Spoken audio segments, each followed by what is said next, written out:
I have been here for 32 years and I still don't understand the appeal of marriage. I've asked countless people. I've asked married people. I've asked divorced people.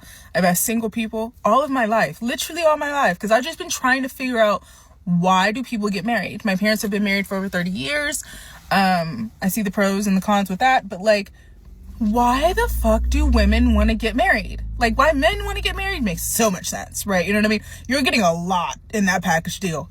But why the hell do women want to get married? In a day and age where you can buy everything yourself. You can get a house, you can get a car, you can get a job, a bank account, you can vote.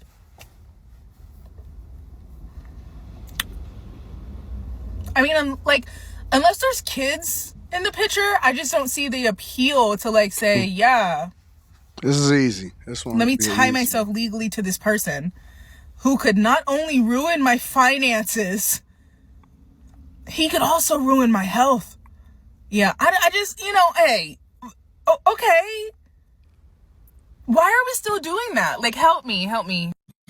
This is a coping mechanism a lot of times from people, and I'm not saying from her in particular because I don't have enough information about her or her life in order to have this conversation. However, I will answer the question since you guys sent this to me in an email. And as usual, I always like to link back to the content creator to give them credit, regardless of whether or not I agree with them or not. Now, first, let's address this from a couple different angles. First thing is, let's address her original comment that she's seeing how it benefits men, but not women. Men exponentially on a regular basis lose in divorce, and ultimately, they are the ones that are most affected initially financially by the impact of a divorce. So when we look at it and we really have a conversation and we break down the majority of the people that are getting kicked out of their homes after the rent moratorium, getting evicted, the ones that were affected the most by the pandemic and that were out of work and was basically suffering the most, it was women. Women were the ones that were suffering the majority, single women. And when society starts to put its foot down on people or Americans or circumstances or pandemics or whatever it is, 2008 housing crisis, women are exponentially more affected than men. That is statistically a fact. That's not even my opinion. So when people give you these false narratives and they say stuff like, well, I understand what do you mean? Women are ultimately the beneficiaries of our greatness. And that's the whole premise behind marriage, is that you are not a leader. And that's why you shouldn't say, I want a partner. You should say, I want a husband, if that's what you're looking to do. Now that we got the simple shit out of the way so that we can start deep diving into this a little bit more, let's break down the kids phenomenon. We know that statistically speaking, and data shows us that kids that are raised in two-parent households are much less likely to go to jail, much less likely to need therapy, more likely to be millionaires, more likely to graduate from college, less likely to have student loan debt, so on and so forth, right? And when you see a lot of women that say that I am woman, hear me roar, I'm doing really well, I got an MBA, I got an SD, I got all of this other bullshit, often at times that comes with $100,000 in student loan debt. That's why they voted the way that they did in the 2000 election in order to get Biden in office, because they were promising to forgive your student loans because of bad decisions that you made. And often at times those degrees aren't in fields that generate a lot of revenue. They are in African American studies, social work, so on and so forth. And then you see a lot of people that cut corners in order to become nurses, but that is neither here nor there. When children that are raised in two-parent married households exponentially have a leg up, and statistically they're way better off. We hear a lot of this non-marriage nonsense from people within the community often at times, and that's why that mentality, it yields worse results. That's why most other cultures are doing 10 times better than us, because they see the benefits of marriage, which I am going to go over. But primarily, if you are going to have children, the data says that you are much better off and your children are much better off in two-parent households. Well, let's rewind a little bit, right? And let's have that conversation. Because the point of this conversation is not to try to push you or anybody or any man to get married. It's to arm you with the information so you can make a better decision. And you saying that you've never had anybody explain it to you is the reason why I decided to take some time out of my day to have this conversation. Aside from kids, because that is a major portion of it, most people want children And so you need to marry before you carry, because you then give them the opportunity to be greater instead of passing on generational curses. In addition to that, let's also approach it from a spirituality perspective. In other cultures, as well as my culture, which largely is based off of Christianity, and I'm not talking about the fake Christians that act like they Christians or was raised or their mother dragged them to church and so they just automatically identify as that, but that doesn't necessarily reflect what their lifestyle is. Most people from a spiritual perspective understand, and the Bible is also based in business principles. But from a spiritual perspective, people don't want to go outside of the covenant that God has blessed us with, that then allows for us to be able to build strong families, strong foundations, and also be able to be one with God the same way that God is with the church. And so spiritually, it makes sense because you want to be under the covenant of God, which is one of the reasons why we take our vows before God and we pledge ourselves, because in sickness and in health, for richer or for poor, so on and so forth, it ultimately puts you in a position where you dedicate yourself to something that's greater than yourself, which you then become the beneficiary of their greatness because you're exchanging strengths for weaknesses. But then let's look at it from a practical perspective, because you don't have to be spiritual in order to get married, right?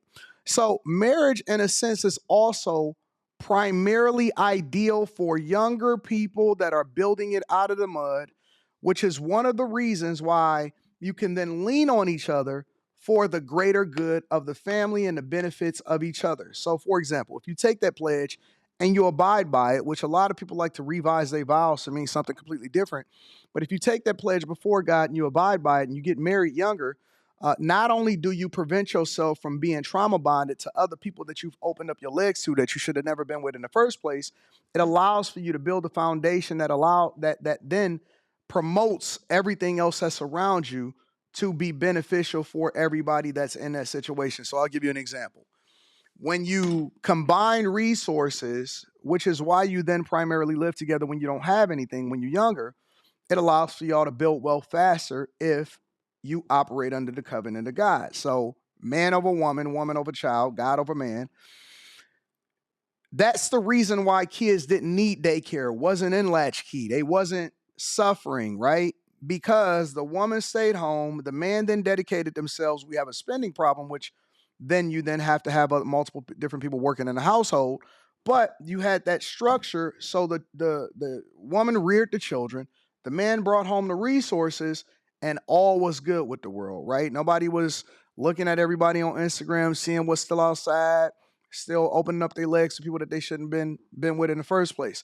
But you build wealth way faster when you guys are working together as a unit, because when you exchange your strengths for weaknesses, it allows for you guys to not have to worry about, and you can cover other things, right? So when you build wealth, and then ultimately you learn different things, even if she goes to work, you guys bring it all into one pot.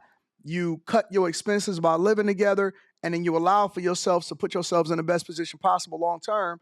You build businesses, you bring in the things that you learned, you work hard, you do all of those things. What that allows for you to do is really depend on each other, because two heads are better than one, right? You don't have to do it by yourself. You don't have to pay 100% of the bills by yourself.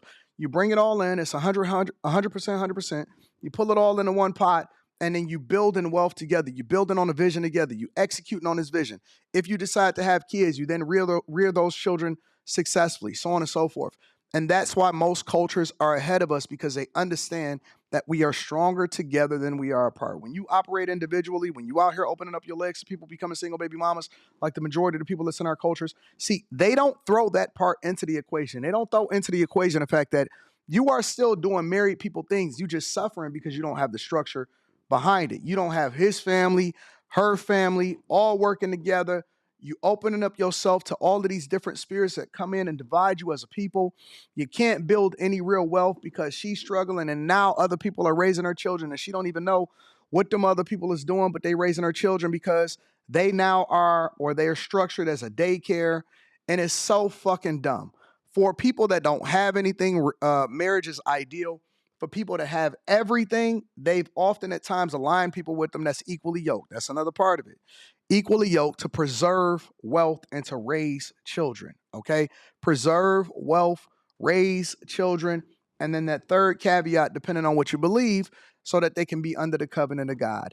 It's two 100 million things that are beneficial for marriage, and it's not just from the tax breaks, right? It's not just from the pensions. It's not just from the children. It's not just from the spirituality. There's 1,000 different reasons if you do it the right way and you abide by your vows that will ultimately benefit you. And also, on top of that, most people don't want to do life by themselves. They prefer to have a co-pilot instead of every Tom, Dick, and Harry stepping in with a disease to leave you crying on your doorsteps when he send you home and he busts you down and he got post-nut clarity.